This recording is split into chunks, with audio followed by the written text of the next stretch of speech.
Hello guys, welcome back to our channel.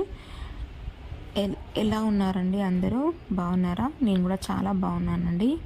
ఈరోజు నేను మీకు పాలకూర పప్పు రెసిపీని ఎలా తయారు చేయాలో చూపిస్తానండి. సింపుల్గా టేస్టీగా ఉంటుందండి. ఇలా ఒకసారి ట్రై చేసి చూడండి.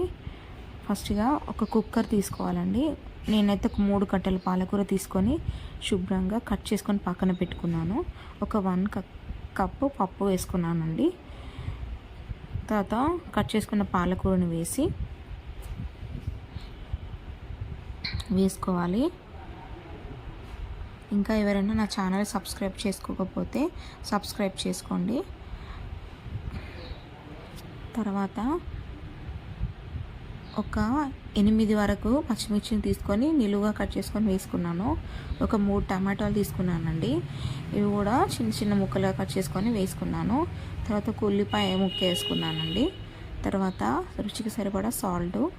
ఆల్రెడీ మనం పచ్చిమిర్చిలు వేసుకున్నాం కాబట్టి కారం కొంచెం తక్కువనే వేసుకోవాలి. ఒక 1 స్పూన్ కారము, ఒక 1/2 టేబుల్ స్పూను పసుపు వేసుకోవాలండి.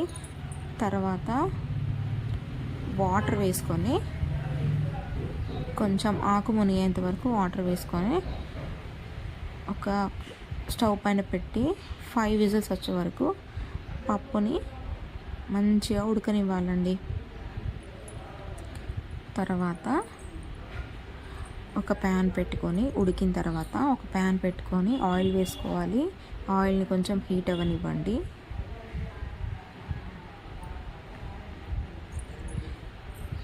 హీట్ అయిన తర్వాత ఆవాలు, జీలకర్ర,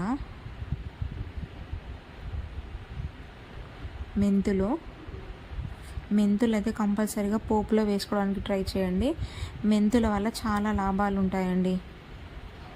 మనకి షుగర్ రాకుండా కూడా మెంతులు ప్రివెంట్ చేస్తాయి. ఖచ్చితంగా మెంతులను యాడ్ చేసుకోవడానికి ట్రై చేసుకోండి మీ డైట్లో. తర్వాత ఒక 10-12 ఎల్లిపాయ రెబ్బలు తీసుకొని ఒలుచుకోండి. ఇంకొంచెం కాగిన తర్వాత కొంచెము ఆయిల్లో ఫ్రై అవ్వనివ్వండి.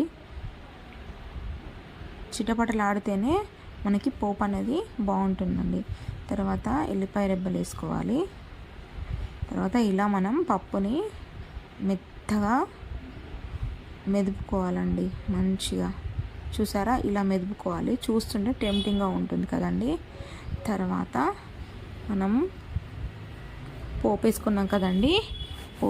పప్పుని పోపులో ఇలా కలిపేసుకోవాలండి. కలిపేసుకుంటే ఎంతో రుచికరమైన పాలకూర పప్పు రెసిపీ రెడీ అవుతుందండి. చాలా బాగుంటుంది ఇలా మీరు చేస్తే. ఒక్కసారి ట్రై చేసి చూడండి. బాయ్.